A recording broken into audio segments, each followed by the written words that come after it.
वक्फ संशोधन बिल हंगामा और विवाद के बाद 2 अप्रैल को लोकसभा से तो 3 अप्रैल को राज्यसभा से पास हुआ। लोकसभा में बिल के 288 वोट सपोर्ट में तो 232 वोट विरोध में पड़े। सबसे ज्यादा जो चर्चा है राज्यसभा को लेकर, नंबर गेम को लेकर खेल हो गया।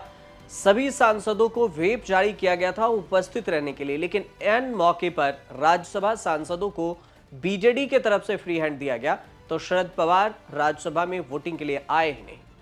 कांग्रेस, आप, समाजवादी पार्टी, बसपा समेत तमाम राजनीतिक संगठनों ने बिल का विरोध किया, लेकिन सदन में शरद पवार की गैर मौजूदगी कई सवाल खड़े करते हैं। शरद पवार के साथ ही उनके राष्ट्रवादी कांग्रेस पार्टी के 2 अन्य नेता भी नहीं आए।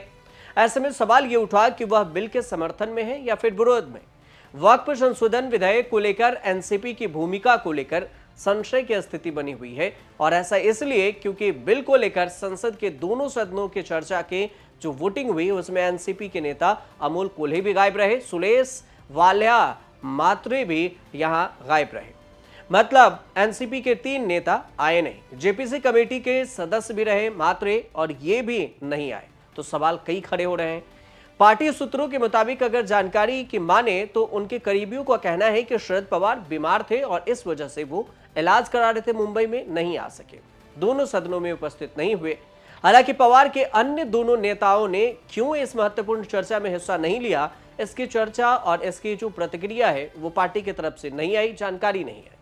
अजीत पवार गुट के मुस्लिम नेताओं ने भी औपचारिक मतभेद भी नजर आए, और अध्यक्ष सुनील तटकरे ने लोकसभा में वक्फ संशोधन विधेयक के पक्ष में मतदान किया। मुस्लिम नेताओं में असमंजस की स्थिति है और समाज को सेकुलर विचारधारा की ओर ले जाने की बात हो रही है, लेकिन अल्पसंख्यकों के साथ ऐसे समय में नहीं खड़ा होना भी कई मुद्दों को लेकर पार्टी के अपने स्टैंड क्लियर करने पर मजबूर करती है। शरद पवार अभी राज्यसभा के सदस्य हैं, उनका कार्यकाल 2026 में समाप्त हुआ।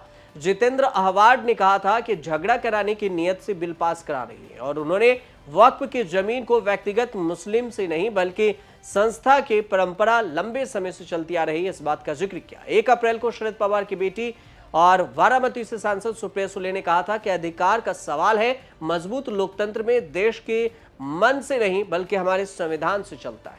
तो वहीं शरद पवार के भतीजे और महाराष्ट्र के डिप्टी सीएम अजीत पवार की पार्टी वक्फ संशोधन विधेयक पर सरकार के साथ खड़ी नजर आई।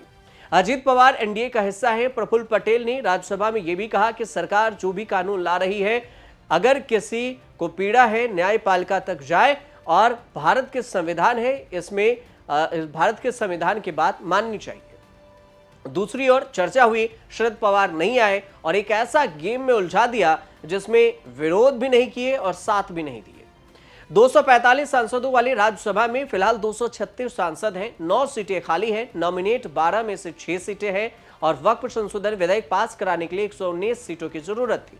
सरकार ने बीजेडी वाईएसआर के अघोषित समर्थन से राज्यसभा में भी लड़ाई जीत ली, और लोकसभा में सरकार के केवल 16 ज्यादा वोटों से वक्फ बिल पास हो गया।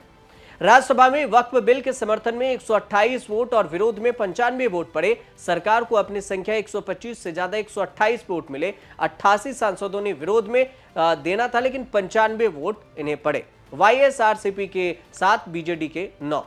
अगर दोनों नॉन एनडीए पार्टी के 16 सांसदों ने खुलकर विरोध कर वोट डालता तो सरकार का पूरा मामला फंस जाता। विपक्ष के नंबर गेम 95 से 111 हो जाती और वोटों का नुकसान होता। एनसीपी, शरद पवार, जेएमएम, शिबू सोरेन के हरभजन सिंह और संजीव अरोड़ा वोट डालने पहुंचे ही नहीं। 13 सांसदों के वोट नहीं डालने से बहुमत का आंकड़ा 223 हुआ, और परिणाम रहा कि बीजेपी ने बाजी मार ली। 20 वोट से विपक्ष ये बिल पास कराने में सफल रही, मतलब विरोध नहीं कर सकी। मतलब विपक्ष को अगर 20 सांसदों का सपोर्ट मिलता तो फिर यह बिल पास राज्यसभा से नहीं होती, लेकिन यही कुछ सांसद पहुंचे नहीं। कुछ सांसदों की तबीयत खराब होने की वजह से बात आई, और इस सब के चक्कर में लोकसभा में तो पास पहले ही हो गया था, राज्यसभा में भी ये बिल 3 अप्रैल को देर रात तक पास हो गई, और अब राष्ट्रपति की मंजूरी के इंतजार है। राष्ट्रपति की मंजूरी के इंतजार के साथ ही जो सारे कायदे कानून हैं वो भी लागू कर दिए जाएंगे। लेकिन इस बीच में शरद पवार को लेकर चर्चा हो रही है कि शरद पवार न हामी भरे, न सहयोग में दिखे, न विरोध में दिखे, तो फिर उनके पार्टी का स्टैंड क्या है। जैसे जेडीयू ने साफ तौर से कहा कि हम सपोर्ट कर रहे हैं और उसने सपोर्ट किया, टीडीपी ने भी सपोर्ट किया, मतलब वक्फ बिल के सपोर्ट में वोट डाला। इसके अलावा कांग्रेस, समाजवादी पार्टी, एआईएमआईएम समेत जो विपक्ष के इंडिया गठबंधन और अन्य विपक्षी दल हैं, उन्होंने भी वोटिंग नहीं किया, मतलब विरोध में वोट किया, सपोर्ट में वोट नहीं किया। और इस सब की वजह से जो अब वक्फ संशोधन बिल था, वो बिल पास हो चुका है राज्यसभा और लोकसभा से। इस पर कुछ अपडेट आएगा तो हम आपको जरूर बताएंगे। फिलहाल आप देखते रहिए न्यूज़ तक।